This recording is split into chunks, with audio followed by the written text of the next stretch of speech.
ஐயா என்ன பண்ணாங்க, கடைசியாக மேட்டுக்குப்பத்தில் கொடுத்த ஸ்டேட்மெண்ட், நான் உள்ளே 10-15 தினங்கள் இருக்க போகிறேன், யாரும் திறந்து பார்த்து அவநம்பிக்கை அடையாதீர்கள், திறந்து பார்த்தால் வெறும் வீடாகத்தான் இருக்கும்படி ஆண்டவர் செய்விப்பார், என்னை காட்டிக்கொடார் அப்படி சொல்லி உள்ள ஐயா போய் உள்ள திருக்காப்பிட்டுக்கிட்டாங்க.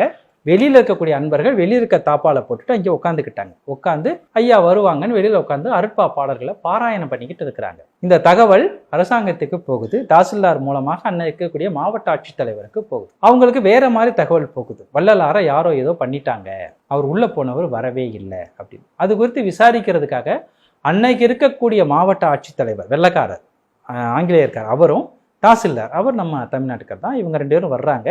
உள்ள கதவை திறந்து பார்க்கணும்னு சொல்றாங்க. அன்பர்கள் முடியாதுன்னு மறுக்கிறாங்க. இல்லை, இது எங்களுடைய டியூட்டி, நாங்கள் இதுக்கு முடிவு பண்ணணும், நீங்கள் திறக்கணும் சொல்லி வலுக்கட்டாயமே திறந்துடுறாங்க. திறந்து பார்த்தா உள்ள எதுவுமே இல்லை. ஐயா உள்ளே போனார், கதவு தாப்பா போட்டுக்கிட்டார். ஐயா வேற ஒன்றுமே பண்ணலை. வெளியில் இருக்கிறவங்க வெளியே தாப்பா போட்டுட்டு உட்காந்துக்கிட்டாங்க. அவ்வளோதான். அது ஐயா சொன்னது தான், நீங்கள் வெளியே தாப்பா போட்டுக்குங்கன்னு சொல்லிட்டு அதை சர்டிஃபிகேட்டாக சான்றாக அந்த மாவட்ட ஆட்சித்தலைவர் பதிவு செய்கிறார். ராமலிங்க பரதேசி என்பவர் டிசப்பியர்டு, காணாமல் போய்விட்டார்னு பதிவு பண்ணி சர்டிஃபிகேட் பண்ணிட்டு போயிட்டார். இப்போ வள்ளலார் மரணம் அடையவில்லை, காணாமல் போய்விட்டார். இது ஒன்றும். இன்னொரு சான்று என்னன்னா, 74 ஐயா திருக்காப்பிட்டுக்கிட்டாங்க. ஆனால் ஞான சபையை சுற்றி இருக்கக்கூடிய 110 ஏக்கருக்கும் வரி கட்டணும். இது வரைக்கும் பெருமானார் பேர்ல வரி கட்டிக்கிட்டு இருக்கு. இப்ப யாரை கட்டுறது? ஏன்னா ஐயா யாரையும் நியமிச்சுட்டு போகல, நீ நடத்து நீ நான் பாத்துக்கன்னு சொல்லிட்டு போகல. அப்ப என்ன பண்றாங்க, வரி வசூல் பண்றதுக்கு வர்றாங்க. யாரு கட்டுறதுன்னு தெரியல. அப்ப என்ன பண்றாங்கன்னா, நான் வருவாய்த்துறையில தான் வேலை பார்த்துக்கிட்டு இருக்கேன். ஒருவர் இறந்து போய் விட்டார், ஒருத்தர் இறந்துட்டார் அப்படின்னா மறுநாளே அவருடைய டெத் சர்டிபிகேட், இறப்பு சான்றிதழ் வாங்கி, வாரிசு சான்றிதழ் வாங்கி அவருடைய சொத்தை அவருடைய வாரிசுகள் அனுபவிக்கலாம். இது அரசாங்கத்தின் நடைமுறை. ஆனால் ஒருவர் காணாமல் போய்விட்டால், அவர் காணாமல் போனதுல இருந்து 7 ஆண்டுகள் பொறுத்திருக்க வேண்டும். 7 ஆண்டுகளுக்கு பின்பு அவர் காணாமல் போய்விட்டார் என்று சான்று வாங்கி அதன் பிறகுதான் அவருடைய வாரிசுகள் சொத்தை அனுபவிக்க முடியும். இப்போ 74ல் ஐயா திருக்காப்பிட்டுக்கிட்டாங்க.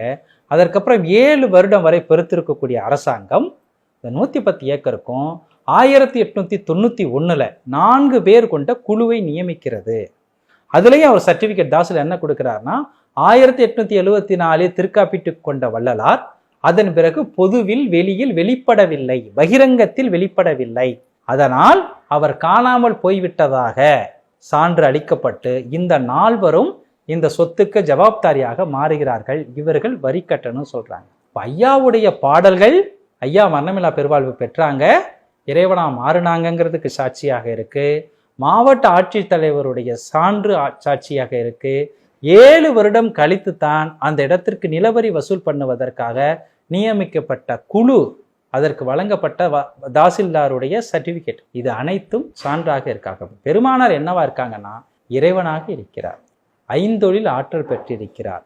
பெருமானாரை வணங்கினால், பெருமானார் சொல்படி நடந்தால் எனக்கு கிடைக்கிறத போல உங்களுக்கும் எல்லாமே கிடைக்கும்.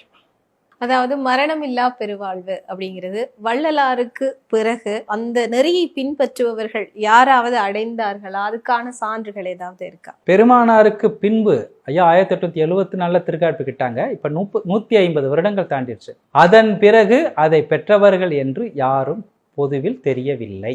ஏன் அது பண்ண முடியல அப்படின்னா, ஐயா சொல்றாங்க, 10 வருஷம் நீங்க தவம் பண்ணாலும், தவம் பண்ணி நல்ல உஷ்ணத்தை உடம்புல சேர்த்து வச்சிருந்தாலும், ஒரே ஒரு நிமிஷம் கோபப்பட்டீங்கன்னா முடிஞ்சு போச்சு. அந்த கோபம் ஒட்டுமொத்த தவத்தையும் அழிக்கும்.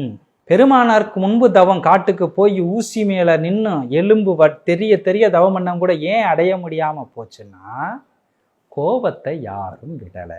கோபம் எதை அடிப்படை ஆதாரமாக கொண்டிருக்கும்னா, ஆணவத்தை அடிப்படை ஆதாரமாக கொண்டு நிற்கும். கோபத்தை யாரும் விடல, யாரும் ஒழுங்கா தவம் பண்ணல. அதனால பெருமானார் சொன்ன போல மரணமில்லா பெருவாழ்வை பெருமானாருக்கு பின்பு யாரும் பெறவில்லை. ஆனால் கோபத்தை விட்டால், அதனால பெருமானார் சொல்படி நடந்தால்னு சொன்னேன். சன்மார்க்கத்தை பொறுத்த வரைக்கும் ஐயா என்ன சொல்லியிருக்காங்கன்னா, சன்மார்க்கம் நானே நடத்துகிறேன்னு சொல்லியிருக்காங்க ஐயா. இன்னைக்கு வரைக்கும் ஐயா தான் நடத்துறாங்க. ஐயா யாரையும் நம்பி கொடுத்துட்டு போகல. இன்னும் சொல்லுவாங்க, சன்மார்க்கத்தை எப்படி பின்பற்றணும்னா, சன்மார்க்கத்திற்கு ஒத்து வாயடங்கி மனமடங்கி இருத்தல் வேண்டும். இங்க உட்காந்து கூச்சல் குழப்பம் போடுறதுக்கோ சண்டை போடுறதுக்கோ வேலையே கிடையாது. ஐயா என்ன சொன்னாங்களோ அதை பின்பற்றணும். ஐயா என்ன பண்ண சொன்னாங்க? பரோபகாரம் பண்ண சொன்னாங்க. பிற உயிர்களுக்கு கருணையோடு இரக்கத்தோடு இருங்கன்னு சொன்னாங்க. அதை பண்ணணும். சத்விசாரம் பண்ணணும், அறிவு விளக்கம் பெறணும்னு சொன்னாங்க, பக்தியோடு இருக்க சொன்னாங்க, ஒழுக்கத்தோடு இருக்க சொன்னாங்க. இதை பண்ணினால் அடைய முடியும். இதை முழுமையாக பண்ணியவர்கள் என்று யாரும் இருப்பதாக எனக்கு தெரியவில்லை. இனிமேல் அடையலாம்.